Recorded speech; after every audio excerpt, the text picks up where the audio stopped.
Bonjour chers frères et sœurs en Christ, que la grâce, la paix et la miséricorde de notre Seigneur Jésus-Christ vous soit abondamment multipliée. Shalom et bienvenue dans cette nouvelle vidéo de 7 minutes de pain quotidien du 24 août 2026.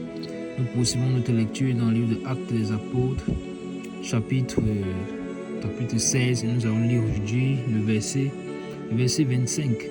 Nous avons vu dans la vidéo précédente que le geôlier qui a été remis la charge de garder l'apôtre Paul et Silas dans le but de faire plaisir à ses maîtres, de leur montrer qu'il fait bien son travail et dans le but d'éviter toute forme d'évasion, toute forme d'échappatoire des serviteurs du Seigneur.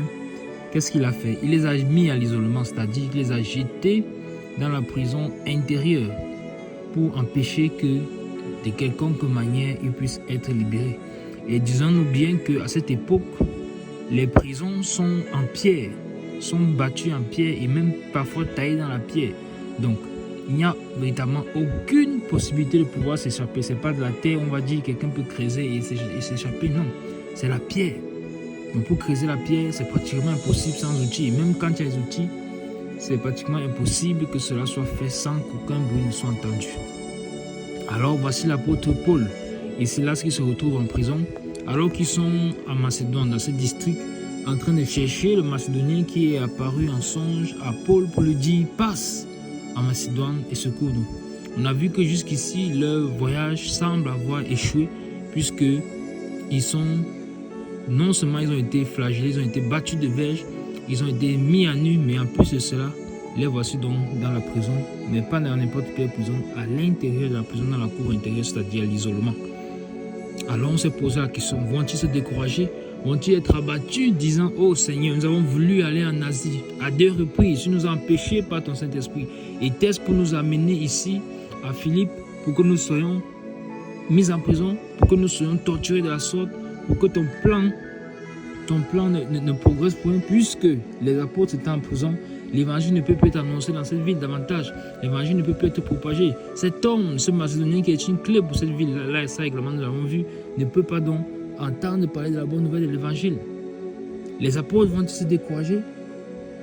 Ça, c'est la question que nous sommes posées. Et l'une des questions que nous sommes également posées, c'est, mais ce que nous avons vu, c'est que pour la première fois, nous avons parlé d'un homme, le geôlier, puisque jusqu'ici, c'est un homme qui était en train de chercher. Ils avaient d'abord eu à faire face à Lydie. Lydie, elle s'est convertie ainsi que toute sa maison, mais c'est une femme. Or, ils sont à la recherche d'un homme.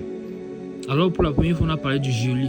Est-ce lui? C'est également l'une des questions que nous sommes posées. Alors, nous allons lire aujourd'hui le verset 25 pour connaître la suite de cette histoire. Et le verset déclare: vers le milieu de la nuit, Paul et Silas priaient et chantaient les louanges de Dieu. Et les prisonniers les entendaient. Amen. Alors je vais relire ce verset 25, merveilleux verset qui remplit tout de suite mon cœur de joie. Je le relis.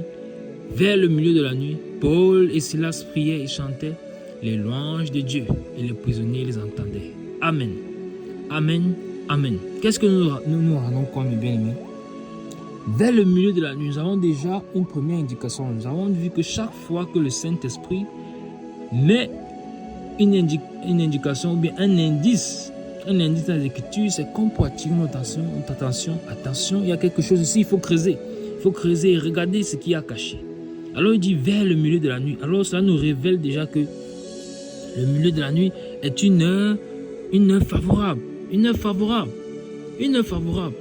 Et pas seulement le milieu de la nuit, mais les heures avant le milieu de la nuit. Les heures avant le milieu de la nuit. Car nous savons que la nuit est divisée en 4 veilles, selon les Écritures et même selon les Juifs, divisée en 4 veilles. Donc nous avons de 18h à 21h, de 21h à minuit, de minuit à 3h et de 3h à 6h du matin. Voilà comment est-ce que la nuit est divisée. Alors quand on dit vers le milieu de la nuit, ça veut dire que le minuit est en train de s'approcher, c'est-à-dire vers la fin de la deuxième veille. Vers la fin de la deuxième veille, ils se sont mis à chanter et à prier. Donc, on peut imaginer qu'au moment où ils ont été jetés dans cette prison intérieure, ça devait être peut-être la journée ou bien en fin de soirée, car ils ont été maltraités pendant toute la journée par ces personnes, ces prêteurs, le geôlier et même les hommes qui les ont accusés, à savoir ceux-là pour qui cette servante animée l'esprit de Python travaillait. Alors les voici qui ont eu un petit temps de répit, que leur chair se repose. Mais vers le milieu de la nuit, comme s'ils attendaient quelque chose, comme s'ils attendaient cette heure particulière. Comme s'ils attendaient cette heure particulière prophétiquement parlant. Et c'est donc vers le milieu de la nuit, qu'ils se sont mis debout. Ils se sont levés, ils ont commencé à prier, à chanter. À prier et à chanter. Les louanges de Dieu. Donc, en nous arrêtant déjà ici, nous comprenons déjà que premier enseignement, c'est une heure favorable. C'est une heure favorable vers le milieu de la nuit. Parfois, notre corps est fatigué, mais nous devons nous lever. Quand l'Esprit nous pousse ainsi, nous devons nous lever, pas forcément lorsque nous sommes dans la persécution. Mais c'est une heure favorable à une visitation. Car c'est ce qui arrivera par la suite. Alors, ils se sont levés, ils sont mis à chanter. Donc, ils se sont point découragés. Le deuxième enseignement, c'est qu'ils ne se sont point découragés. Malgré la difficulté, malgré le fait qu'ils étaient jetés en prison, ils étaient à l'isolement, ils ne se sont point découragés. Car c'est bien la question que nous sommes posés en entrée, à savoir, vont-ils se décourager? Vont-ils murmurer? Vont-ils se plaindre chez le Seigneur? Non! Qu'est-ce qu'ils font? Ils prient et ils chantent des louanges de Dieu. Donc, ils rendent grâce à Dieu. Ils rendent grâce à Dieu dans leur situation. Donc parfois nous aussi nous traversons des situations difficiles, qui sont même très difficiles, mais nous devons rendre grâce au Seigneur. Nous devons apprendre à rendre grâce au Seigneur.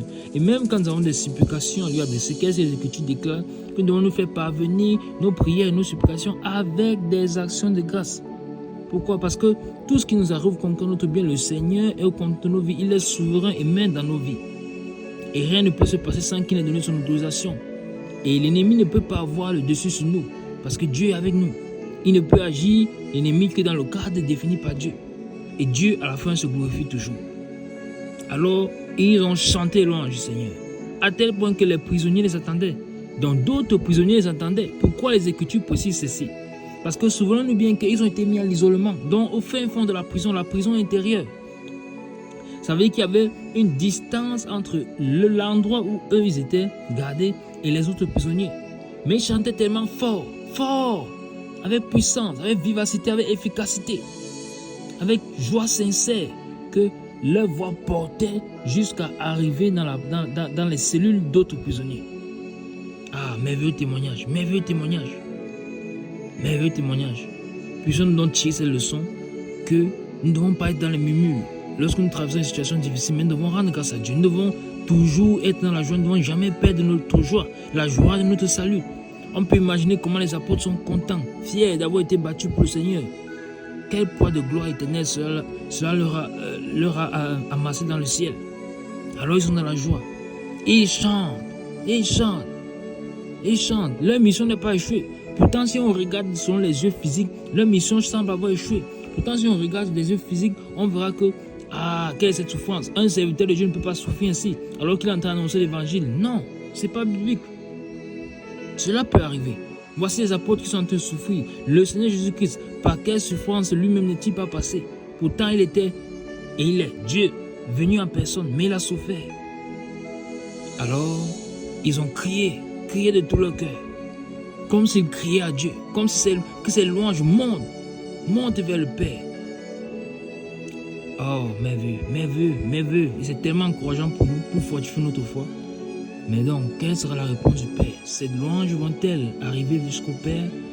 Que va-t-il dire? Que va-t-il répondre? Car il est fidèle et juste pour répondre. Toujours, il répond toujours. Ça, c'est ce que nous verrons par la grâce du Seigneur dans la prochaine vidéo.